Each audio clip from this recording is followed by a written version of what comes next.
He lied to me. He manipulated me, he betrayed me, and he deceived me. I swear I didn't even know what the words narcissist and gaslighting was until I met him. And I've never in my life been called delusional by a guy until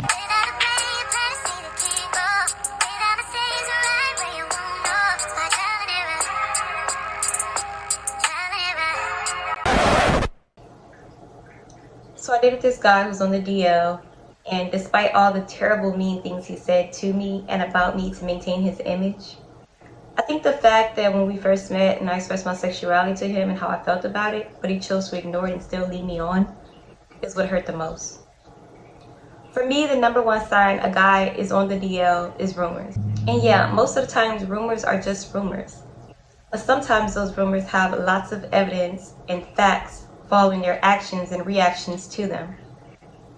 See, he was pretty well known in my city due to his profession. So there were already rumors floating around that I had no idea about because I basically live under a rock. I didn't know the truth until I went digging for it. I think another sign a guy might be on the DL is his interest in fashion. And yeah, I know a lot of guys can actually dress or whatever, but I remember on our first date when he picked me up, he got out the car to open the door for me and he said, "That's a cute outfit." Those were literally his first exact words to me. I was just wearing a brown long sleeve turtleneck crop top with some army cargo camouflage pants and black boots.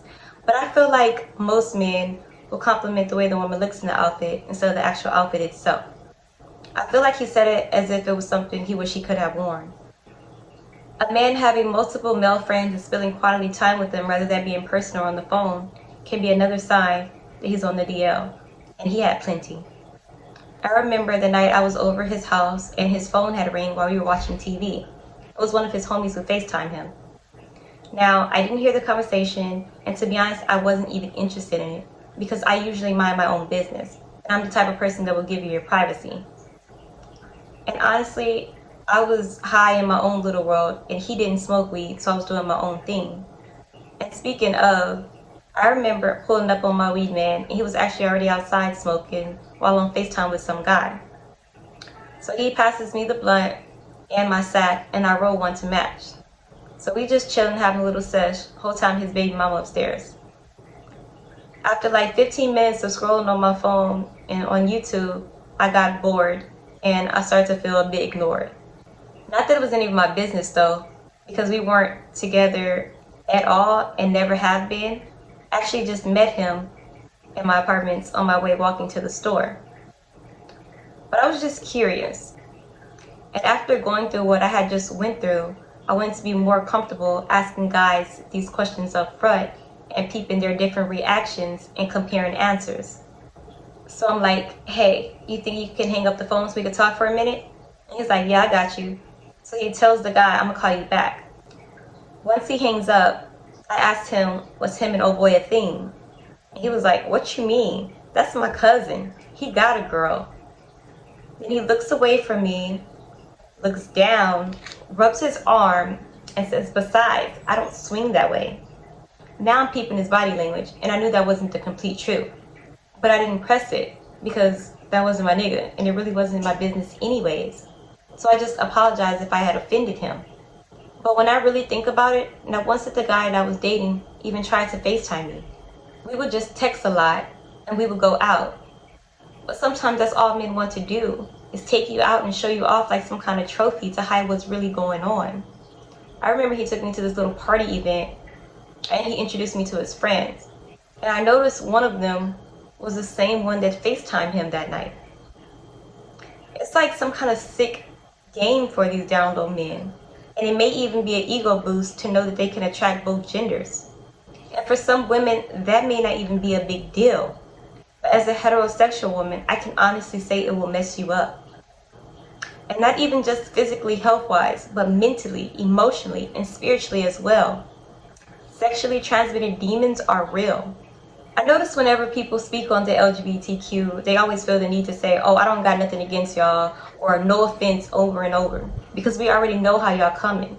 And I get it, it's a touchy subject, and no one wants to talk about the harsh truth. There is an evil, demonic spirit behind homosexuality. there's also an evil demonic spirit behind narcissism. The Bible says, he who finds a wife finds what is good and receives favor from the Lord. But we got grown men out here taking dick on the low, leading women on, and then really thinking that they're the prize. They say that there's a thin line between love and hate, but God is love. There's a thin line between lust and hate. All these viral videos of all these down low men in the lives of their gay lovers and even the women who try exposing them, it's because that demonic spirit is making them do it. Because the only way to avoid the shame and express their anger is by taking the other person out. I have the Holy Bible here, the English Standard Version, and I'm going to be reading Romans 26 through 31. For this reason, God gave them up to dishonorable passions, for their women exchanged natural relations for those that are contrary to nature. And the men likewise gave up natural relations with women and were consumed with passion for one another, men committing shameless acts with men and receiving in themselves the due penalty for their error. And since they did not see fit to acknowledge God, God gave them up to a debased mind to do what ought not to be done. They were filled with all manner of unrighteousness, evil, covetousness, malice. They are full of envy, murder, strife, deceit, maliciousness. They are gossips, slanderers, haters of God, insolent, haughty, boastful, inventors of evil, disobedient to parents, foolish, faithless, heartless, and ruthless. Down low men can be very dangerous, and we all know that. But you got all these women on the outside looking in, talking about never expose them, just walk away quietly. And most of them can't even walk away quietly when they find out that their man is cheating on them with another woman. And to find out your man is sexually intimate with other men, it's way worse. And it's just a lot to process. Us women are already so very emotional, and most of the time, most of us are moved by our emotions. So in that moment, our first instinct is usually, this is some BS, and this nigga needs to be exposed. And my heart truly goes out to the women that actually catch their men in the act with other men, because I can't even imagine. One of my confirmations came from a dream. And if I'm being completely honest, it was more like a nightmare for me. I remember waking up out of my sleep in tears, having a full-blown anxiety attack, and all I could do was just cry and hold my chest for comfort. But eventually God lifted the weight, and I was able to accept him as a person and love him from a distance. And I learned to genuinely pray for him.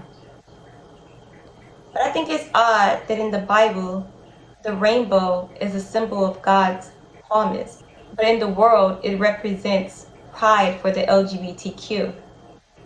That just proves we live in a fallen world. It's basically the devil's playground here. Well, for now.